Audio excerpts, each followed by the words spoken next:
Hello friend, good morning. সুন্দর সকালে আমার নতুন আরেকটা ভিডিওর সাথে তোমাদের সকলকে জানাই ওয়েলকাম। আশা করি সবাই খুব ভালো আছো, আর আমি তো ভীষণ ভালো আছি। তো সকালবেলা ঘুম থেকে উঠে ঘরের সমস্ত কাজ শেষ করে তারপরে স্নান করে এখন সোজা চলে এসেছি ঠাকুরের ফুল তুলতে। আর আজকে কিন্তু মোটামুটি ভালোই ফুল ফুটেছে পুজো দেওয়ার মতো। আর এই দেখো নীলকণ্ঠ ফুলের চারাটা অনেক দিন হয়েছে গাছটা লাগিয়েছি। আমি ভেবেছিলাম যে আর মনে হয় ফুলই ফুটবে না, কিন্তু আজকে 3টা ফুল ফুটলো, মনটা কিন্তু ভীষণ ভালো লাগছে। আর এই ফুলের চারার বীজটা আমার ছোট বোনের বাড়ি থেকে এনে লাগিয়েছিলাম, অনেক দিন হলো। তো আজকে 3টা ফুল ফুটলো। আর নিজের হাতে লাগানো ফুল বা ফল গাছ যাই বলো, যখন গাছে ফুল বা ফল ধরে তখন কিন্তু ভীষণ ভালো লাগে। তো আজকে হলো জ্যৈষ্ঠ মাসের শেষ দিন, আর আমাদের বাড়িতে একটা পুজো হয়। এই পুজোটা মনে হয় প্রায় অনেকের বাড়িতেই করে থাকে। তো ছোট্ট একটা পুজোর ব্লগ তোমাদের সাথে শেয়ার করব। আর বাঙালির তো 12 মাসে 13 পার্বণ লেগেই থাকে, তার মধ্যে আজকে হলো সেই একটা পার্বণ। আর বিয়ের পর থেকে কিন্তু আমি সব ধরনের পুজো পার্বণ করে আসছি, আর আমার কিন্তু বেশ ভালো লাগে এইসব পুজো পার্বণ করতে, আমার কোনো অসুবিধা হয় না। তো আজকে পুজো পার্বণের জন্য সমস্ত কিছু রেডি করে রেখেছি, আর এখন ফুলটা তুলবো, ঘরে গিয়ে পুজোটা দেব।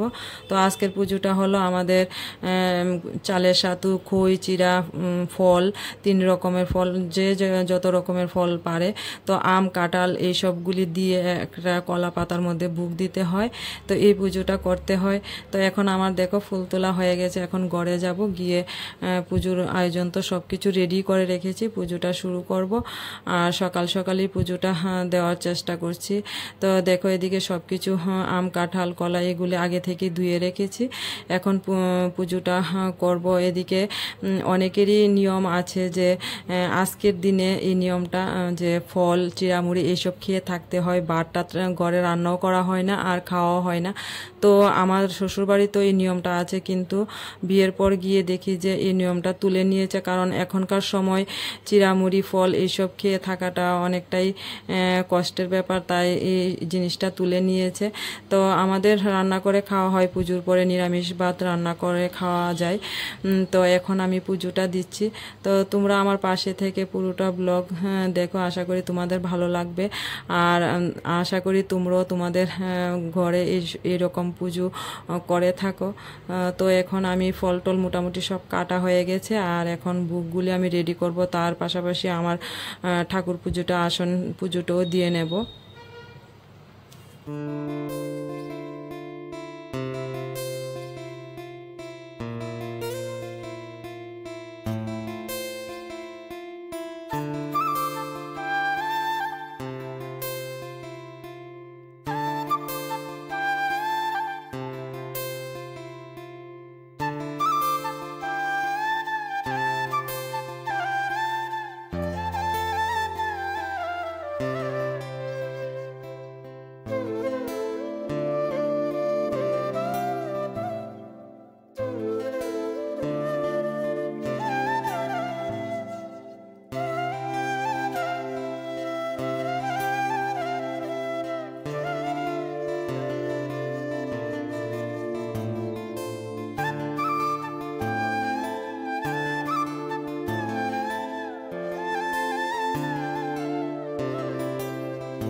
তো এদিকে আমার কিন্তু পুজোটা দেওয়া হয়ে গেছে, যা যা নিয়ম আছে সব রকমভাবে করেই পুজোটা দেওয়া হয়েছে। এদিকে আসন পুজো দেওয়া হয়ে গেছে, এখন সবাই মিলে পুজোর প্রসাদ খেয়ে নেব।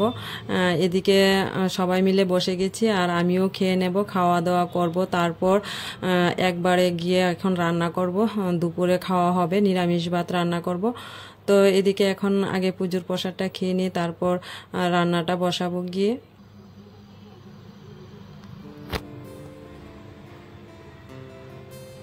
তো সত্যি কথা বলতে কি এত কিছু খাওয়া যায় না, চিড়া মুড়ি ফল এত কিছু খাওয়া যায় না। তো এদিকে যতটুকুই পেরেছি খেয়েছি, খাওয়া দাওয়া করে তারপর একটু সময় রেস্ট করলাম। এখন চলে এসেছি রান্না করতে। এদিকে বাঁধাকপিটা কেটে নিয়েছি, বাঁধাকপির তরকারি রান্না করব আর ডাল রান্না করব। এদিকে ভাতটাও বসিয়ে দিয়েছি, ভাতও মোটামুটি হয়ে গেছে।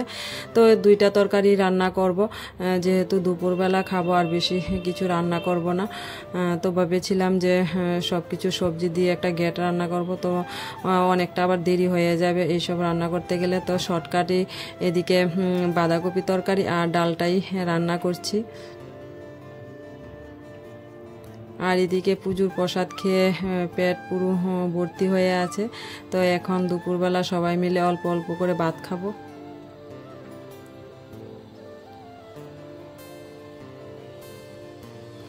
তো এদিকে আমার বাঁধাকপির তরকারিটাও কিন্তু হয়ে গেছে, একটু পরেই নামিয়ে নেব। তো এদিকে রান্না শেষ, ডাল হয়ে গেছে, বাঁধাকপির তরকারি হয়ে গেছে। এখন সবাই বসে গেছি খেতে, দুপুরবেলার খাবারটা এখন খেয়ে নিচ্ছি। তো সবারই খাওয়া শেষ, আমি একটু লাস্টে খাচ্ছি। তো খাওয়া দাওয়া করে একটু সময় রেস্ট করব। তো বন্ধুরা, আজকের ভিডিওটা এই পর্যন্তই। ভালো লাগলে অবশ্যই একটা লাইক করে দিও। দেখা হবে পরবর্তী নতুন কোনো ব্লগে। তো আজকের মতো সবাইকে টাটা, সবাই খুব ভালো থেকো, সুস্থ থেকো।